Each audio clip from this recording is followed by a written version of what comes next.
Olá, esse vídeo é um trabalho escolar feito por alunos da Escola Técnica Adelico Alves Vasconcelos.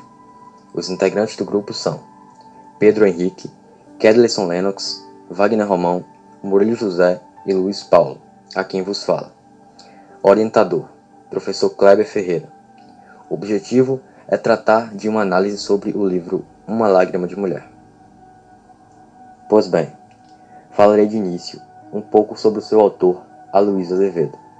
Considerado um importante romancista brasileiro, influenciado por Eça de Queiroz e Émile Zola, Aloysio Azevedo foi o criador do naturalismo no Brasil. Preocupado com a realidade cotidiana, seus temas prediletos foram a luta contra o preconceito de cor, os vícios, o anticlericalismo, o adultério e o povo humilde. Uma Lágrima de Mulher, 1880. É o seu primeiro romance, obra sentimental e em estilo romântico, mas que até hoje é lido por grande número de leitores e adotado por escolas em cursos para o vestibular de várias faculdades.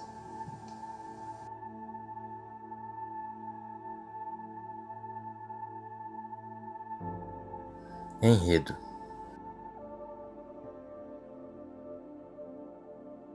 Fatos iniciais. Uma Lágrima de Mulher. Esse livro traz a história de uma família bastante simples, na qual moram em uma aldeia de pescadores nas ilhas de Lipari, na Grécia. Essa família é caracterizada por Maffei, um pescador de personalidade criteriosa e austera; Rosalina, querida e única filha do pescador Maffei, uma moça ingênua e meiga; Ângela, esposa de Maffei e irmã adotiva de Rosalina, uma senhora muito forte e de personalidade religiosa; e por fim, o último integrante da família, o cachorrinho de estimação de Rosalina, denominado Castor. O cenário daquele ambiente era tranquilo. A rotina era bastante desanimada. Maffei, então, viaja a Resina para trabalhar nas escavações em Herculano, uma antiga cidade localizada em Nápoles. Em busca de riquezas, Maffei espera voltar para o seu lar brevemente, possuindo boas condições de vida. Complicações e ações. Rosalina era encantadora. Difícil seria vê-la alguém sem prender o coração naquela graciosa moça. Aos domingos, costumava ir às missas. Os rapazes não lhe economizavam cortejos. Porém, aquela pura e meiga menina inexperiente não demonstrava quaisquer interesse aos cortejos que recebia. Após alguns meses se passarem, Rosalina encontra-se no final de uma missa de domingo, onde lá havia rapazes com seus trajes domingueiros à espera das namoradas. Rosalina via um tanto aborrecida e fadigada, as faces enrubescidas pelo calor da igreja, e mesmo assim os rapazes estavam a olhar. Rosalina estava cansada. Só queria desafrontar-se daquelas roupas, e passeando os olhos pelos grupos de diversos rapazes, parecia procurar alguém com certa impaciência. Caminhava ela, dando alguns passos, com um sorriso no rosto. Os lábios sempre anunciam rindo, quando os olhos acham que um coração procura. Com efeito, um moço saindo da multidão acercou-se dela. Era um belo rapaz, esbelto e destro, olhar sombrio e ardente, e suma confiança. Chama-se Miguel Rizio, filho de um músico romano. Dedicará-se à arte do pai, com algum êxito, até aos 12 anos. De repente viu-se órfão e sem apoio, ficando-lhe como derradeira consolação a sua querida Rabeca, o seu instrumento, o qual dormiam abraçados, muitas vezes, pelos alpendres quando lhe falecia o teto e a cama. Um certo dia, conseguiu fugir para Roma. E lá, melhorando a arte, melhorou também os meios de subsistência. De volta à ilha, sua pátria, encontra seus domingos com Rosalina. E desde então, apesar da meninice da pequena, amou a ele quase tanto quanto a sua Rabeca. O tempo se passou. Rosalina e Miguel então viviam apaixonados. A relação de Miguel com Ângela era das melhores. Porém, com Maffei era diferente. E de alguma forma, desconfiou dos olhos ardentes de Miguel, e cravando neles os seus, não menos ardentes e mais ferozes, fazendo com que o rapaz o visse como uma ameaça, de certa forma, assim, obrigando a evitar sempre o pai de Rosalina. Maffei, agora ausente, o moço sentia-se livre e feliz. Aguardava o momento certo para revelar o seu amor por Rosalina. Via a ausência de Maffei como uma oportunidade. Entre vários dias, o casal estiveram aproveitando os bons momentos juntos, vivendo um incrível e maravilhoso romance clichê. O romance durou quanto pôde, quer dizer, até a volta de Maffei. Um certo dia, o homem robusto, seguido de marinheiros e homens acarretados de malas, apareceu na praia e subiu com o pé firme à cidade. Os camponeses e pescadores olhavam-no com aterrada desconfiança. Dentre eles, alguns davam mostras de conhecê-lo. Num instantâneo e curioso silêncio, o sujeito era observado com respeito. Os pescadores arriscavam com cuidado palavras a respeito dele. Murmuravam medrosos, mesmo quando já não podiam ser ouvidos pelo mau homem. No entanto, o homem mau seguia indiferente o caminho da casinha branca, e daí a meia hora Rosalina abraçava o pai. Enfim, Maffei tinha chegado. Foi um alvoroço em casa. Ângela soltou uma exclamação religiosa e levantou os braços para o céu. É sempre enternecedor a volta de um pai ao seio da família. Seja ele uma fera, nessa ocasião há de ser pai. As palavras começadas que não se acabam, o pranto, que assiste como amigo da família, o cão, que fareja alvoroçado, tudo é enternecedor e santo. Somente Maffei não chorou nessa ocasião. Acariciava, beijando a filha, porém, sempre áspero, inalterável. Após Maffei ter passado um tempo fora, com efeito, tinha enriquecido. Diante de propostas listas, Maffei se torna alguém de extrema ambição. Era notório e real que o pai de Rosalina voltava rico, mas ambicioso e necessariamente pior de coração. Com o tempo, Maffei foi desanimando-se daquele ambiente. Aquela simplicidade e pobreza não lhe agradavam mais. Rosalina já não era a mesma menina alegre e buliçosa, cantadora e risonha. Se cantava agora, era triste e suspirando. E suas notas, suspiros, iam repassados, de muitas saudades em busca de Miguel, que ao chegar seu inimigo Maffei, arrancou-se dali como um galho partido, sendo arremessado ao longe. E Ângela, cada vez mais preocupada, passava a maior parte do tempo sempre a rezar. 3 únicas figuras formavam o primeiro plano. Um velho áspero que cisma, uma devota que reza, uma filha que suspira, e lá, no último plano, meio escondido nas nevoas do poente, um vulto esbatido nas meias tintas do horizonte. Um homem que chora abraçado a uma rabeca. Ainda há no quadro uma figura. Mais um borrão que uma figura. O cão, que também vivia triste e chorava o animal, que em noites de luar soltavam os ruivos tão arrastados e queixosos que enterneciam o coração da gente.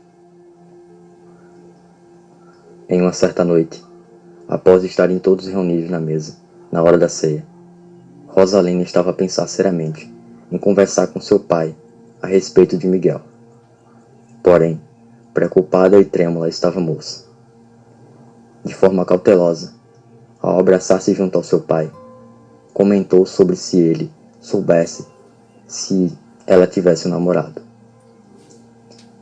Maffei tirou vigorosamente o cachimbo da boca e voltou-se, cravando nela os olhos vivos e interrogadores. E diante dessa situação, fez o que já era previsto. Encheu Rosalina de perguntas até que ela revelasse quem era o rapaz.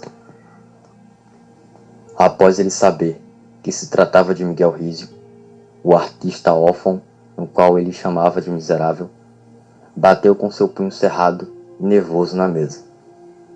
Foi um avermelhar de olhos, um crispar de lábios e um contorcer de nervos. Após essa revelação, não demorou muito para que ele descobrisse que Miguel Rizio frequentava a casa em sua ausência. Em consequência disso, disse a Rosalina: "Não quero casar-te com o maltrapilho daquela Laia, entendesses? Ele bem o sabe, que me evita o miserável. Tenho-te reservado nome e posição. Somente de ti depende a minha e a tua felicidade. Pelo menos enquanto fores bela, nada tenho que recear daquele mendigo, pois partiremos depois de amanhã para Nápoles. Veremos se o maldito Lazzarone vai lá perseguir-nos. E quanto a ti", bradou ele com mais força, apresentando a cara da de fronte da de Rosalina, "quero que não o tornes a ver, entendesses?" "Sim, senhor", fez nitidamente Rosalina. Viver na capital, com opulência, beleza, mocidade, saúde, alegria, admiradores, isto é, realizar o mais dourado dos sonhos, a mais sonhada das esperanças, o desejo mais querido e a mais brilhante expectativa do coração de uma mulher, bela e vaidosa. Tal era o quadro que Maffei descortinava aos olhos fascinados da filha, que por trás de um simples cuidado existia uma desejada fortuna que o sufocava de alegria o coração. Ao deparar-se em meio àquela situação, Rosalina desmaia rapidamente, causando uma palidez em seu corpo, como se tivesse falecida. Miguel então leva ela nos braços para dentro de casa. Em frente a ele, Maffei entra na casa feroz. E assim que o molesto moço põe Rosalina sob os cuidados de Ângela, Maffei voltava com as mãos vazias e o olhar tranquilamente feroz. Miguel não era covarde. Esperou o sereno de braços cruzados. "Precisamos nos entender", disse Maffei com aspereza. "Venha." Miguel seguiu silenciosamente. O velho assentou-se tranquilamente na única pedra solta que o havia e com gesto convidou o companheiro a fazer o mesmo. Miguel aceitou o convite e ficaram juntos. A pedra era pequena, o que os obrigava a ficarem encostados, unidos, sós, como dois bons amigos de infância. Depois de algum silêncio, Maffei abriu a falar. Porém, era como se o fizesse por mera formalidade. Falava como se estivesse lendo. Era como se proferisse as frases convencionais de um juramento perante um tribunal. Diante de um diálogo no qual o velho falava mais que Miguel, ofendia o rapaz de maneira especulosa sobre ele ser um sujeito miserável, tanto quanto o pai, que era um bêbado fracassado e que já foi acusado por assassinato. Miguel estava chocado com as palavras grosseiras do pescador, que lhe caíam na cabeça, pesadas e inteiriças, como paralelepípedos de pedra. O velho pescador tentou subornar Miguel com a quantia em dinheiro, para que o rapaz sumisse e não aparecesse mais. Porém, Miguel renegou a esmola do velho, fazendo com que ele se enfurecesse muito mais que um vulcão espesso de lavas. Um confronto físico entre os dois passou a ocorrer, tendo por fim Maffei jogando Miguel de cima dos rochedos, levando-o para o abismo.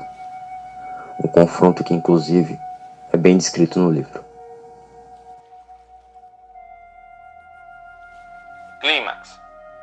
Ao voltar para casa, Mafê arruma as coisas para a mudança e no dia seguinte põe fogo na casa para não deixar rastros. A família muda para a capital, deixando para trás o coitado e desapiedado o cachorro Castor. A família começa a viver uma vida de ostentação e opulência, entre bailes, dinheiro, jogatinas e interesses. A casa de Mafê, e por casa estou sendo extremamente simples, pois agora morava quase que no palácio. Vivia cheia todas as noites e não faltava pretendentes a Rosalina, que Mafê usaria como escada para conseguir seu título de nobreza casando com um nobre. Como o livro se passa em 1843, as mulheres ainda eram muito submissas e aceitavam essas coisas. Nada tão desastrado e perigoso como mudar repentinamente de posição. Modificam-se os caracteres mais firmes e delicados, confrangem-se as crenças mais arraigadas. É um desmoronar doloroso, é um desesperado e náufrago, ilusões desfeitas, convicções profanadas, afetos destruídos, tranquilidade nula, amor proscrito. Tais são os efeitos da lua desigual dos hábitos de toda a vida com o capricho vaidoso de um dia. Tais são os restos após a tormenta. Sobrenadam a flor do oceano revolto da alma, como os restos de um coração que naufragou. Grosseira e estúpida ambição é a que leva o homem a trocar a paz segura do lar pela suposta fortuna. Foi isso que sucedeu à família do pescador. Para alguns, enriquecer é naufragar, não em alto mar, porém em alta sociedade. O vício é a fome desse naufrágio. Mafê enfronhara-se na opulência como uma casaca alheia. Sentia-se mal, incomodavam-lhe as mangas compridas demais. Porém, tudo fechava os olhos, contanto que destes sacrifícios resultassem para ele dignidades e considerações. E com essas honras e com esses supostos títulos, acharia ele a felicidade? Não, de certo, porque a verdadeira felicidade é incompatível com o ruído e com o fulgor. Não, porque ela é tranquila, singela, econômica e alheia a tudo que é brilhante e espetaculoso. A felicidade, com o mais neste mundo, é relativa e só pode substituir, dentro de seus competentes limites. Mafê, cego pela ambição, buscava uma felicidade alheia e fatalmente seria vítima de sua cegueira, tanto quanto uma ave que tentasse mergulhar ou um peixe que quisesse voar. Mafê esteve a sofrer horrivelmente, acordando muitas vezes ao lembrar de Miguel.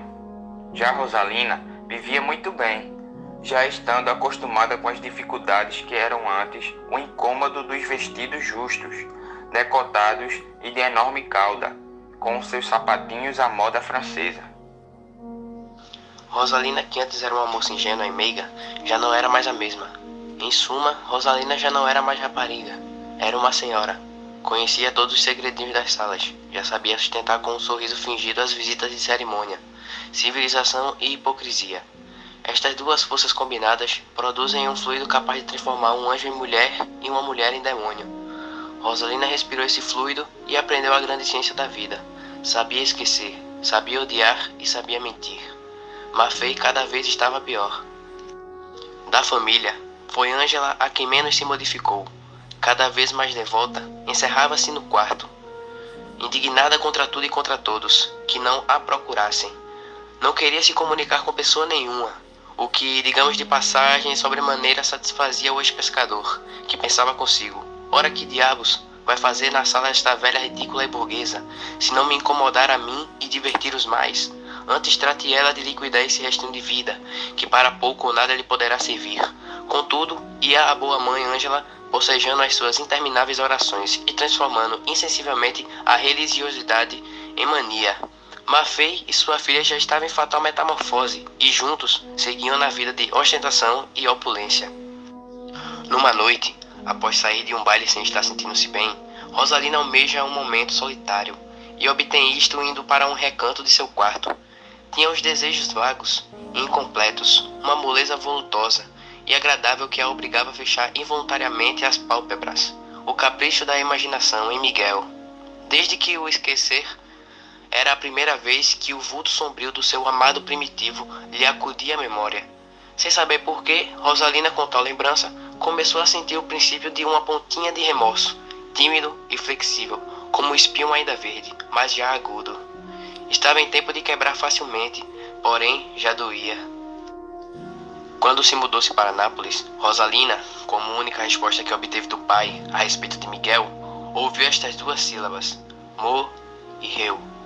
Naquele momento, esta palavra caiu-lhe inteiriça sobre o coração, como uma pedra sobre um túmulo, e todavia a ideia de viver em Nápoles com opulência lhe sopeara as lágrimas que porventura queriam arrebentar. Mas pouco tempo depois, as festas, o luxo, o amor dos homens, a inveja das mulheres e o ciúme e o desespero dos deprezados matizaram-lhe como uma primavera cheia de luz e vida, por tal forma o coração, que as flores acabaram por esconder o grosseiro túmulo que ali jazia, e desde então Miguel foi totalmente esquecido.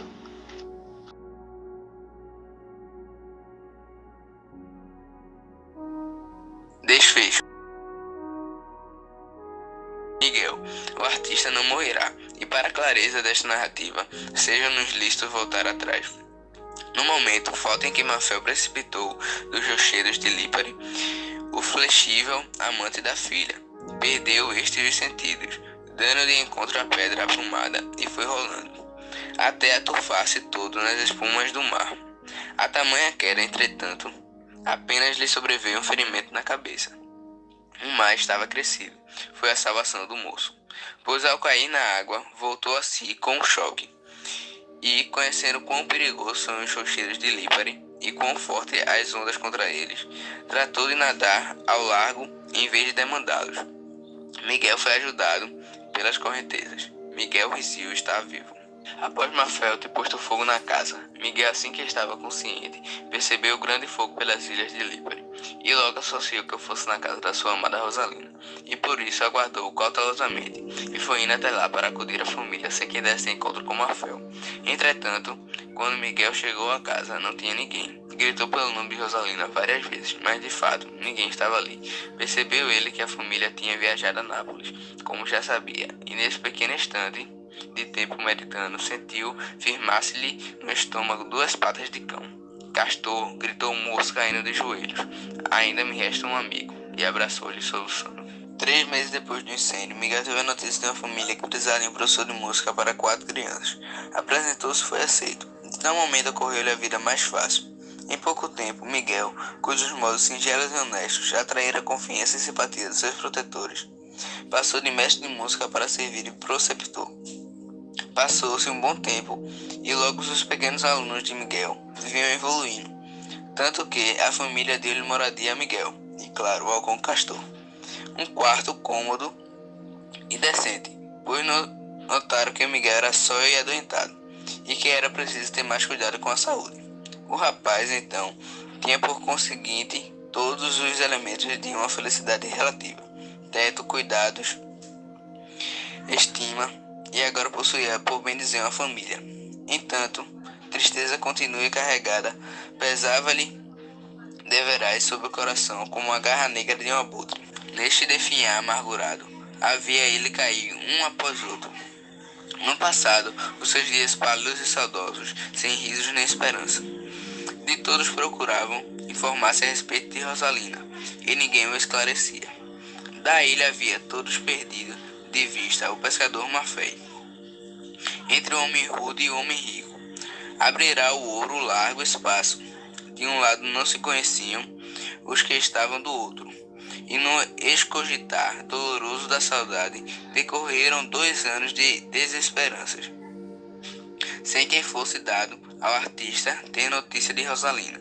Miguel sofria constantemente pela escassez de informações sobre sua amada. No decorrer da história e do sofrimento de Miguel, um misterioso personagem, digamos, de passagem, era um antigo pescador conhecido como Lípare, pelo codinome de Sombra da Noite.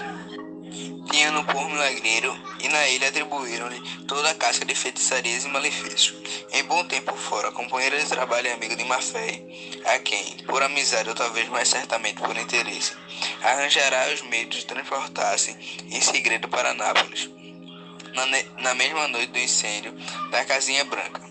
Esta boa ação rendeu-lhe em recompensa o direito de culpar, entanto tivesse o terreno de má fé em Lípare, e tirar dele o partido que bem lhe aprovesse.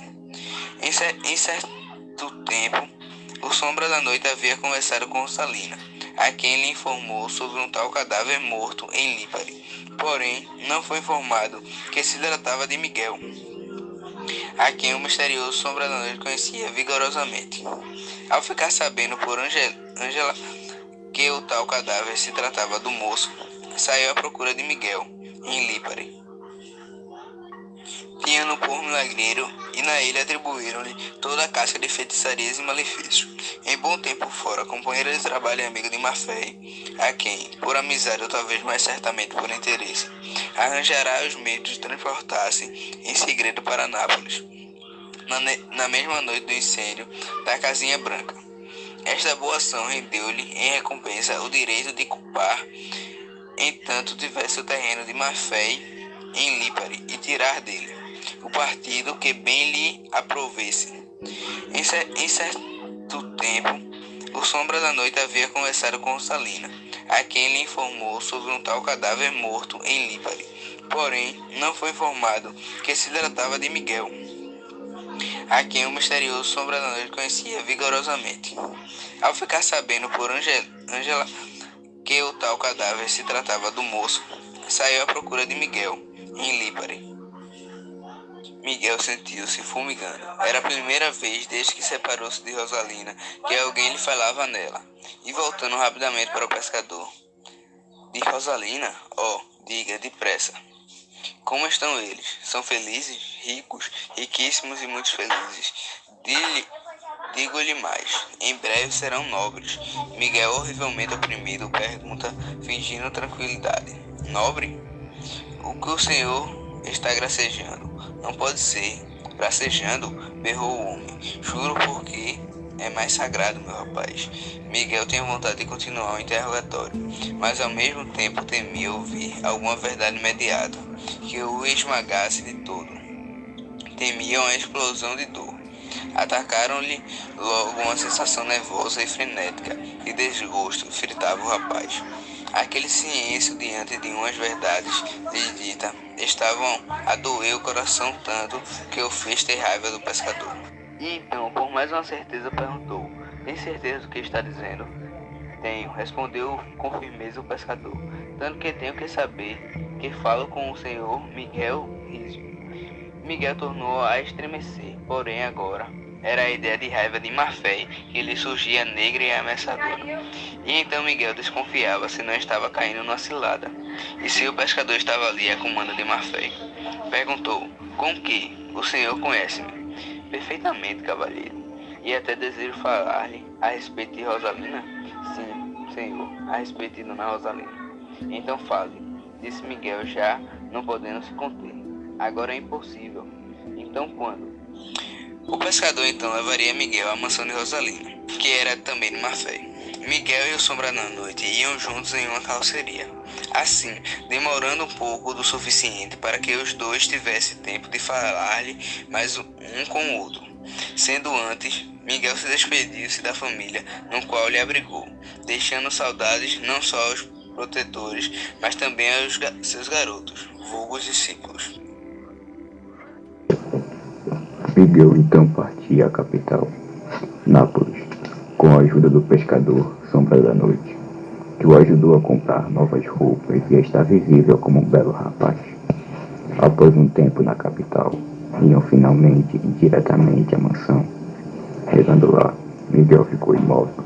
Tinha as mãos frias e ao mesmo tempo uma raivosa tristeza. Nas janelas de Rosalina, Miguel conseguia observá-la. O desgraçado chorava, pois era moço, e porque não tinha vivido bastante para saber que a vida é uma enorme decepção. Chorava porque Rosalina era o seu primeiro amor, e o primeiro amor do homem. é tão selvagem e feroz, como deve ter sido o primeiro homem da natureza. E que mais é o nosso viver nessa espécie de mundo, se não uma ilusão entre dois nadas, o presente e o futuro, dois nadas insondáveis e obscuros que fecham uma hipótese, chamada presente. Ontem saudades nebulosas, hoje mentiras de esterilidade, amanhã sonhos mal contornados, eis a vida.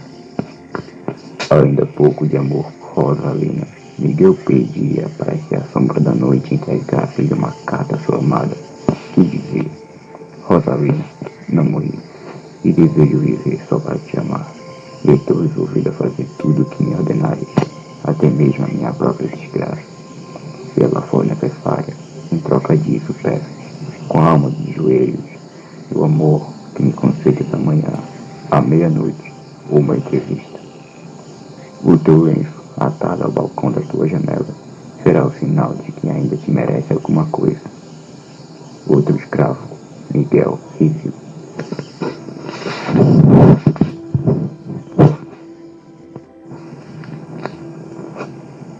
A missiva de Miguel chegou de feito às mãos de Rosalina, e como ele pediu o seu lencinho de rendas francesas no balcão da janela.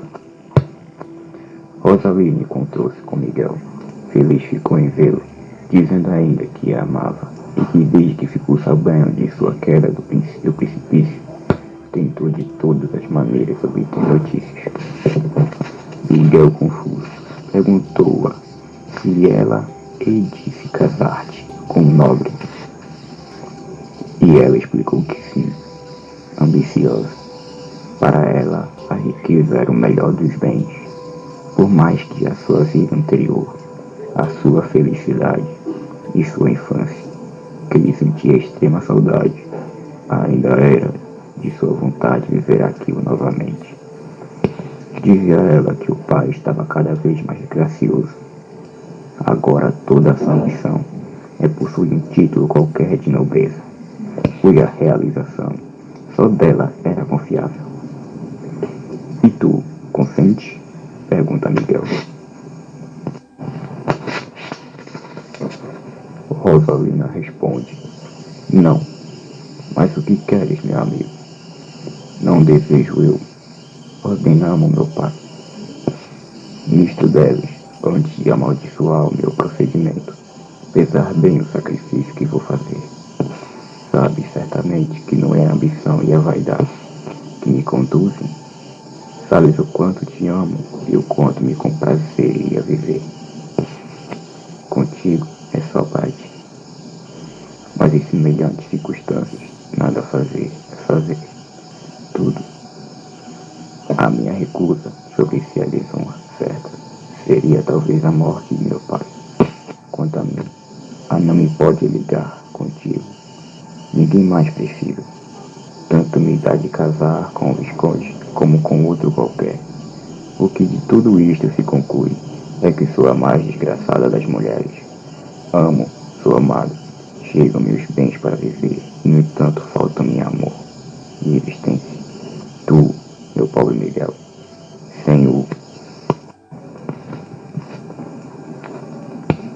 saber, vieste dar-me um golpe terrível e me foi difícil habituar à ideia de tua morte. Ser-me-á impossível suportar de tua ausência. Quando ouvi aqui no jardim a mesma música que abalou os meus primeiros sonhos de mulher e os meus últimos desvaneios de criança, aquelas notas eram como o poema da nossa mocidade e do nosso amor. Como éramos então felizes e esperançosos. Muito chorei, meu amigo, quando me abriste esse livro apagado de recordações e saudades. Chorei como não imaginas, e só se me afigurava que aqueles sonhos errantes eram teu espírito, baixado do céu para me amaldiçoar. Foi uma noite de pesadelos. Para mim, não dormi, faltava-me ar, e tinha medo de abrir a janela. E debruçando-se sobre Miguel, exclamava: como sou desgraçada. Peço-te, continua ela, Depois de algum silêncio, com a voz ainda trêmula do choro, que partas, e se não me pedes remediar o mal, que não haverás. Parte, meu amigo, e evita tornares a ver. Para salvar meu pai é preciso sermos mutuamente rigorosos. Ser de tudo nobre e generoso. Salva quem te quis perder. Perdoa do alto do teu coração esse pobre velho, que não tem culpa de ter nascido ambicioso e mau. Ele é o culpado de tudo. É verdade, mas também devo minha existência e todos os cuidados que tenho recebido. Devemos-lhe a felicidade que já gozamos. É justo que suportemos agora o sacrifício que ele nos impõe. Como? Partindo. Para onde? Não sei. Quando? Já. E Miguel saiu tão rápido como houvera entrado. Rosalina levantou-se, foi até a janela e percebeu ainda o vulto do artista desaparecer por entre a rede de galhos e folhas sombreadas pela noite. Depois dessa noite, Miguel vivia para uma ideia. Fosse qual fosse ela, deveria de ser negra e amarga, porque amargo era o seu sorrir e negras as suas sombras do seu olhar. Já por várias vezes lhe perguntaram o dia se era tempo de regressarem para a ilha. Miguel, porém, como? Partindo. Para onde? Não sei. Quando? Já. E Miguel saiu tão rápido como houvera entrado. Rosalina levantou-se, foi até a janela e percebeu ainda o vulto do artista desaparecer por entre a rede de galhos e folhas sombreadas pela noite. Depois dessa noite, Miguel vivia para uma ideia. Fosse qual fosse ela, deveria de ser negra e amarga, porque amargo era o seu sorrir e negras as suas sombras do seu olhar. Já por várias vezes lhe perguntaram o dia se era tempo de regressarem para a ilha. Miguel, porém, desviava a cabeça, como se alguma coisa o prendesse ainda em Nápoles. Alguma coisa o prendia de fato. Era essa ideia. Todas as tardes, tomava para as bandas da casa de Maffei, e como um espírito, perseguidor e maligno, rondava ali o jardim e o quintal, procurando sempre confundir-se com a escuridade movediça das folhagens. Na mansão estava a rolar uma festa, e então, enquanto tão ruidosamente crepitava o baile, Miguel, ignorado e só, nos fundos tenebrosos do jardim, espiava afoitamente a turbulência da festa, escondido como um réptil nos grotescos de uma fonte artificial. O velho Maffei saía da casa. O vulto escondia-se cautelosamente e as folhagens, encarando o rosto do velho, seu olhar vigarosamente, aterrado pela fixidez sinistra dos olhos cavos e luzentes que pareciam querer devorá-lo, Miguel inclinou-se para ele, a rir-se surdamente com esse rir que exprime o contentamento da vingança que se vai fartar. O rir do faminto, que depois de longa viagem descobre o que comer. Contemplavam-se os dois trêmulos, um de raiva, o outro de medo. O que tremia de medo era Maffei. Miguel, afinal, chegando à cara pálida de Maffei, dizia-lhe: velho amaldiçoado, mau, ambicioso, és o único obstáculo de minha aventura. És a minha asa negra, o meu pesadelo, a minha raiva, a minha desgraça, o meu ódio, o meu mal, o meu crime. Queres, bruto, regenerar-te? Queres por uma vez abaixar este braço que a tua maldade levantou sobre a tua cabeça, velho estúpido? Dá-me a mão de tua filha. Já. Peço-te de joelhos, cão. Responde. Queres? Maffei estremeceu como se fora acordado de um sonho mal por uma chuva de pedras. As palavras de Miguel despertaram-no, chamando-lhe o sangue à cabeça, com o efeito de uma aluvião desencontrada de bofetadas. Voltou a si e fez o movimento para erguer-se. Responde, gritou asperamente Miguel, descarregando-lhe com força nos ombros os punhos impacientes e nervosos. Responde, e o obrigou a ficar sentado. Responde, nunca. Atou energeticamente Maffei e ergueu-se de ímpeto. Miguel, porém, em meio da resposta, rápido, apertou-lhe o pescoço, escavando-lhe pelas carnes as unhas doidas e assanhadas. O moço não desgarrava da vítima as unhas envenenadas pela cólera. Velha e sedenta de vingança, continuava a asfixiá-lo. Como uma lagarta no fogo, o velho torcia-se, e assim Miguel Rizio assassinou Maffei. Com a morte do pai, Rosalina cobre-se de amargura e desconsolação. E com Miguel, confuso ainda, estava a tentar esquecer do artista. Porém, certa noite, em sua janela, assomou uma cabeça. Um homem pulou na sala com a ligeireza de um gato. O barulho fez Rosalina soltar um grito que queria dizer: Miguel. O recém-chegado parou, levando aos lábios o dedo em sinal de silêncio. Ela respondeu a esse sinal com um outro que o intimava a aproximar-se. O artista obedeceu, encaminhando-se sobriamente para o leito. És livre agora, disse-lhe, caindo de joelhos aos pés. A moça não respondeu e sorriu. Fala, meu anjo, não percamos tempo. Dize-me se és já livre ou se... Ouça, interrompeu Rosalina, fingindo dificuldade no falar. Ouve, desde que morreu meu pai, uma fraqueza doentia me tem de tal modo perseguido, que me suponho irremediavelmente perdida. Posso dizer que tenho vivido neste leito, donde não conto levantar-me com vida, uma viagem que restabelecerá totalmente. Disse Miguel inquieto. Ah, suspirou Rosalina, uma viagem. É porque não sabes, meu bom amigo, que com a morte de meu pai ficamos na extrema miséria, que ele, coitado, passou uma vida de opulência superior ao que possuía e morreu de tal modo endividado que não nos será fácil a nós salvar honradamente seu nome e a mim continuar a viver sem a difamante proteção de algum estranho. Bem fiz por salvar a situação e confesso que me suponha mais forte e generosa de que realmente sou. E Rosalina começou a tossir, oprimindo o peito com as mãos.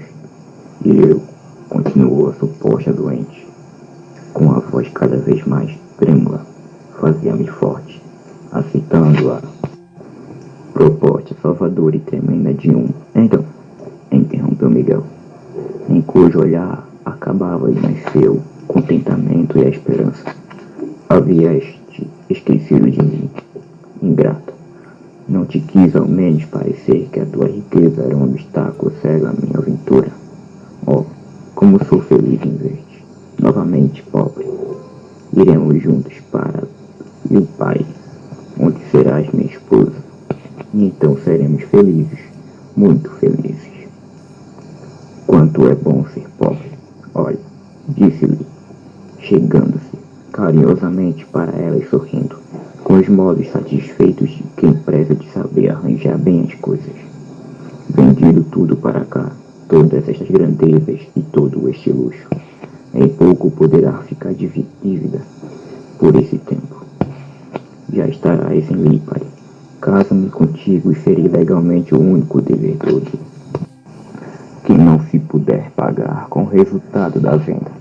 E daí, com o meu trabalho e principalmente com a minha vontade, conseguiremos ir pouco a pouco resgatando o nome de teu pai. Oh, como seremos felizes! Em Lipari, levantaremos novamente uma casa sob as oliveiras que te viram nascer, à som das brisas que te embalaram, em pequenina, e no mar que te ama ainda, e dos cantos dos passarinhos que voltarão ao nosso teto hospitaleiro. Viveremos em companhia de boa Angela, que te estremece como mãe. Sabes mais? Cá estou ainda vivo. Disse o moço satisfeitíssimo, batendo palmas. Ainda vivo. Achei-o na noite do incêndio. Eu conservo-o comigo. É um bom e generoso companheiro. Oh, ele também virá porque, não sabes? Foi ele que primeiro descobriu pelo faro que tu moravas. Aqui, coitado, como te cobrirá de festas quando te vir. Oh, mas é preciso que te decidas a partida. Vamos, estás pobre? Tanto melhor, ninguém se lembrará de te perseguir. Portamos, meu amor. E Miguel, satisfeito como uma criança, beijava as mãos, os pés, o cabelo e a fronte de Rosalina. Parecia louco. Ela observava com um sorriso de afetado. Desesperança que mascarava enorme surpresa. Parecia-lhe aquilo um sonho. Nunca esperava tanto do amor de Miguel. Sentia-se conscienciosamente arrependida de se ter fingido pobre. Antes falasse com fraqueza, porque a situação perigava progressivamente.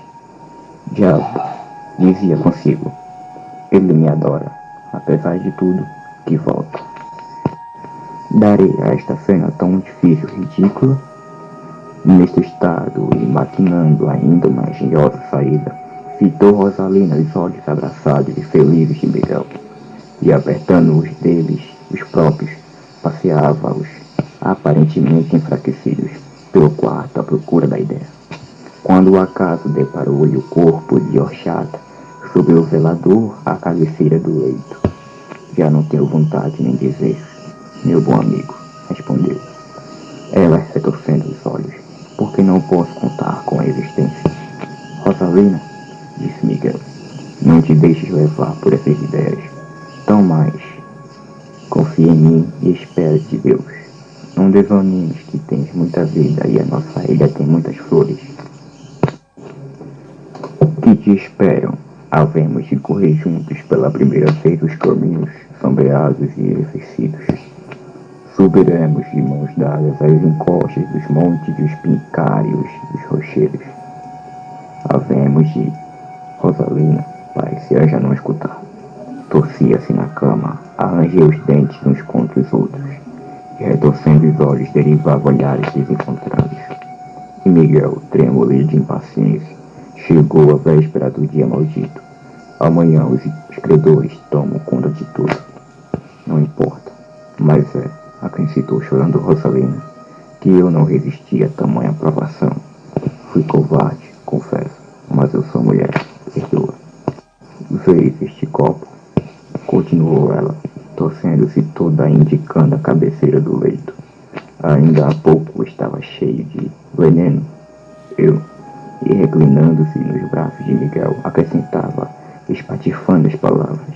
Eu não tenho Miguel de vida, mas do que alguns instantes.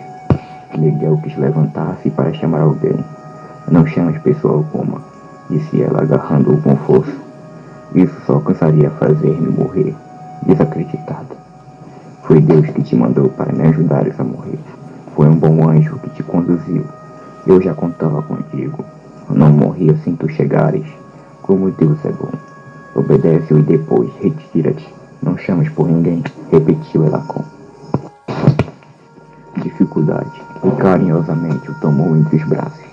Depois, inclinando frouxamente a cabeça para trás, fechou devagarinho as pálpebras e murmurou sons inarticulados e trêmulos. Rosalina, Rosalina, vozeava o moço, arrastando a língua entre soluços. Rosalina pendeu de toda a cabeça para trás, deixou cair sem ação o braço fora do leito, e um suspiro doloroso partiu dos lados. Ficou estática. Miguel tinha a cabeça no colo da desfalecida e permanecia imóvel como ela, lembrando ambos tão unidos, tão móveis e tão pálidos, Pigmalião e sua amante de mármore. Assim decorreu uma hora de pedra, fria, pesada e estúpida. Rosalina por fim pacientou-se sorrateiramente, levantando a cabeça e, desembaraçando-se dos abundantes cabelos pretos, disse quase imperceptivelmente: Miguel, não parte. Miguel não respondeu. Não partes, repetiu Rosalina, levantando um pouco mais a voz, além do mesmo silêncio. Então, como a noiva que vai entre desejosa e envergonhada, provocar novas carícias do amante, ergueu ela com as mãos diafamas a cabeça mole que lhe repulsava no colo e encarou-a. Grito de terror e remorso rompeu-lhe o inteiriço das entranhas. Miguel estava morto.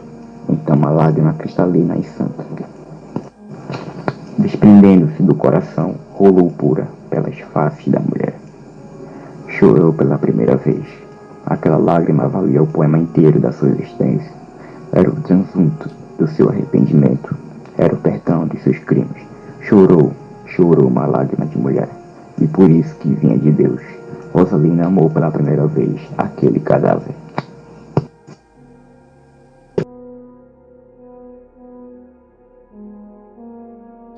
Espaços. O local inicial da história se passa numa ilha denominada Lipari. A casa, cuja família da personagem protagonista é muito simples.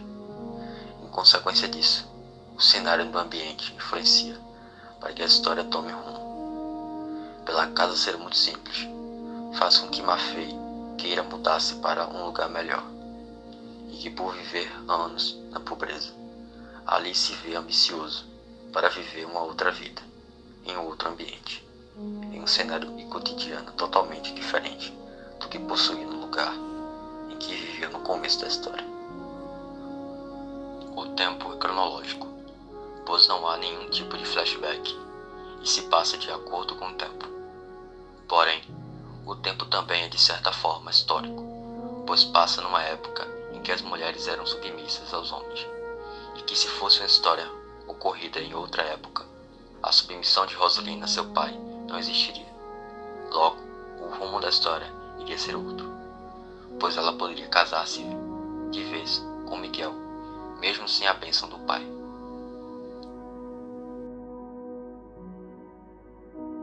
Narrador. A. Primeira pessoa, narrador personagem. O texto não apresenta narrador personagem. B. Terceira pessoa, narrador onisciente e neutro. Ele sabe tudo sobre a obra, além de saber cada sentimento que os personagens estão sentindo. Esse narrador é neutro e, portanto, não insere observações sobre a trama. Aqui ele se ocupa somente das descrições dos personagens e da narração da história. Sendo assim, seu relato é imparcial e não influencia o leitor. Discurso indireto livre. Por meio dele, o narrador não pode apenas reproduzir indiretamente as falas dos personagens, mas também o que eles não dizem, como pensamentos e sentimentos, além de poder incluir ideias do próprio narrador, trazendo ambiguidade e riqueza de sentido ao texto. Assim, o discurso indireto livre corresponde à fala ou monólogo interior dos personagens, porém expresso pelo narrador, característica do discurso indireto e reproduzidos na forma como os personagens diriam. Característica do discurso indireto, podendo ou não conter juízo do narrador. Figuras de linguagem. O oceano é gigantesco, porém abisma. O Nordeste é imponente, porém destrói. A terra é mãe, porém devora. O sol é rei, porém abrasa. Só o céu é infinitamente bom. Comparação. Tocas-me hoje o teu sonho, hipérbato. De quem poderia ser aquele gemer? De homem certamente que não. Só uma alma penada saberia gemer assim. Apóstrofe. Das águas mortas e sombreadas pelo azul escuro da noite. Prosopopeia. O céu, betumado por igual de um cinzento chumbado e sujo, peneirava de vez em quando uma poeira d'água que se precipitava na lâmina pólida do mar, como se milhões de flechas microscópicas cravassem o escudo enorme do fabuloso gigante marinho. Metáfora. Há 2 anos estava Maffei em resina. Há 2 anos, cartas impregnadas de certo cheiro de prosperidade vinham alegrar a família do pescador e sobressaltar o ânimo do pobre Miguel. Anáfora. Funções da linguagem. A função poética é prevalecida na obra, pois possui a utilização do sentido conotativo das palavras. Nessa função, o emissor preocupa-se de que maneira a mensagem será transmitida por meio da escolha das palavras, expressões e figuras de linguagem. Com essa narrativa, Aloysio Azevedo mostra as mudanças de caráter em Rosalina, antes ingênua e meiga, e em Maffei, de austro, ambicioso e amoral. Põe a nu a hipocrisia daquele meio social que define como uma sociedade flutuante, onde burgueses ricos e nobres falidos estabelecem relações promissas.